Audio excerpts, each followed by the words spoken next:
I wanted to ask you about the prospects. I guess we can start with Zeev. He got a chance to 19 years old, can't even drink yet. He's going to the Stanley Cup playoffs, game one in Vegas. Like he stepped in right there. Like what makes you think he can be a star or make him more than just make him a star at the blue line position, which is so difficult to have? Well, I mean, he reminds me a lot of Scott Niedermayer, the way he plays. Mm. Is he going to get 90 points? I don't think he's going to be a 90-point guy, but he's going to be somebody that's just so efficient in his game. The puck always gets to the right places. He's a great skater. He's got great mind, speed, and understanding of the game. And once he gets those reps, he's going to become a big minute player. He's done it. He's done it. I've watched him play since he was 15 years old. Like when you watch somebody have that success and command the game and control the game for that long, now it's just a matter of okay, we'll just watch him do it. Somebody asked me about Lane Hudson last summer and about Montreal. And I said, I've yet to see a level that Lane Hudson didn't master. I feel the same way about Buium. The exact same way. And we know Lane Hudson, I mean, he got my first place vote in the Calder Trophy this year. But to me, Zeev, that Scott Niedermayer-esque ability to just control the game, and whatever you're asked to do, there's not a lot of fanfare to it. There's not a lot of flash to it, but it's just incredible substance and productivity. And he's a winner. Because you need those types of guys. Now you have him. You have Faber. Right? Spurgeon's a big time. That takes burden off of him. We know how good Brodin is. Can Yuracek come in and be a guy that can find his way, big, bulky? I think the best thing for Yuracek is come in and be a bottom pair defenseman. He was drafted high. He's not going to be a top pair defenseman. He's just not going to be. So accept who you are, accept what he is, and then go on from there. That's what I think. I guess what is Yuracek to you then? Like, what is he in your A bottom mind? pair defenseman, a right shot, number 5 defenseman on the right side. Big, bulky, play defense, stop worrying about offense. He's not going to do that.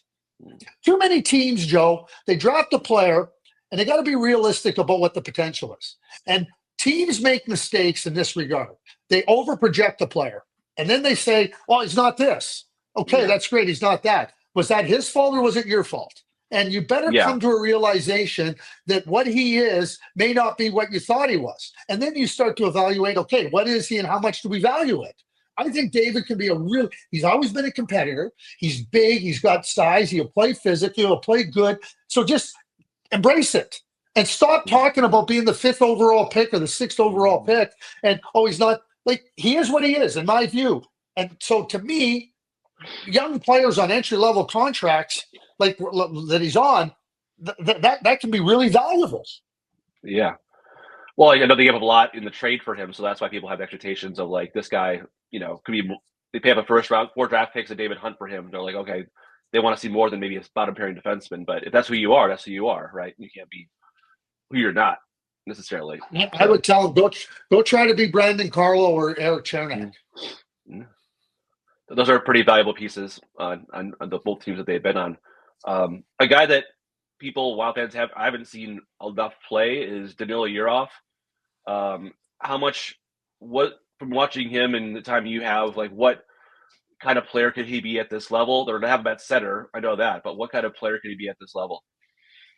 He's skilled, he's smart, and he's got some weight and size to him. I think playing in the KHL and having success, I mean, it's not easy to play in the KHL. The game's a little bit slower. The game's a little bit more methodical. But I think for a young player to kind of understand that grind, I think it helps a young player. And I think that the timing for Yurov to come over now is good.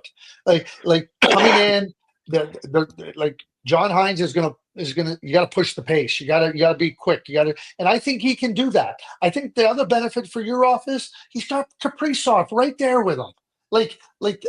Don't ever underestimate the importance of having somebody that's an absolute star and is going to do everything to help a young player. That's invaluable. And I think for Yurov, again, we start to look at him. That's another player that can come in and really help your team. He doesn't have to be the frontline guy. And when I talk about free agents or trade targets, you might have that guy. It might not be until January. It might not be till February where he starts to really show it.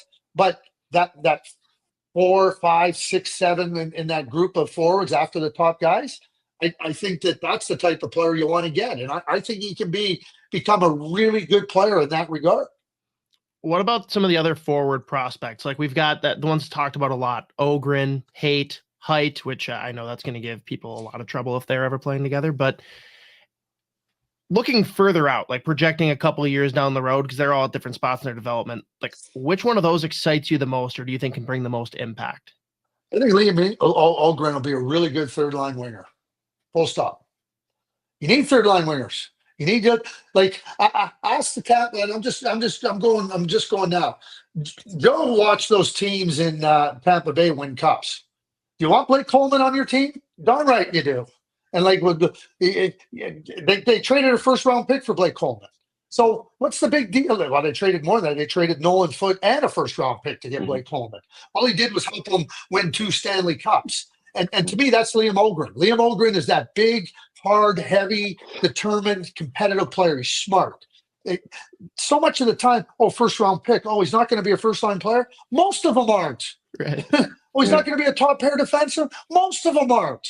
That's just reality. But this whole idea about first round pick, I want Liam Ogren on my team. He's been the captain of his age group in Sweden. He's won. He's been a real key player when it gets hard and it gets heavy.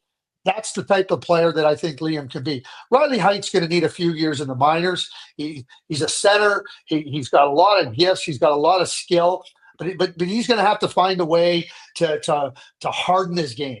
You know, when you have that much skill, and it's not that the junior hockey's easy for him, but he's going to have to harden his skill in terms of some of the details, not in terms of toughness or anything. It's not about the details.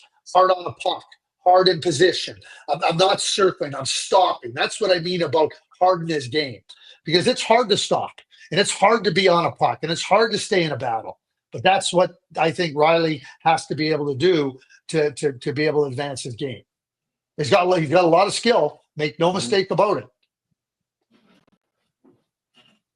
You said in Stramo, like another first round pick who could be a useful third or fourth line center, right? Like you think in your mind?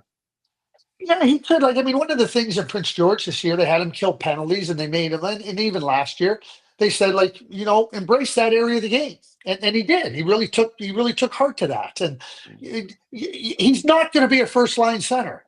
So one of the things, how do you gain the trust of your coach? You gain the trust of your coach by being 2 things: consistent and dependable. They're not interchangeable. They're non-negotiable. And so how do you do those things? Well, I tell you, if you're not going to be a first-line center, you better be good in other areas of the game. You better be good when you don't have the puck. You better be good in those battles. You better be good in understanding that, I'm not going to circle. I'm not going to loop. I'm going to stay right here, and I'm going to make it hard for a team to advance. That's a second-line center. That's a third-line center. That's, to me, where Riley has to find his game. When I say harden those areas of his game, if he does, he'll play in the NHL. If he doesn't, he won't.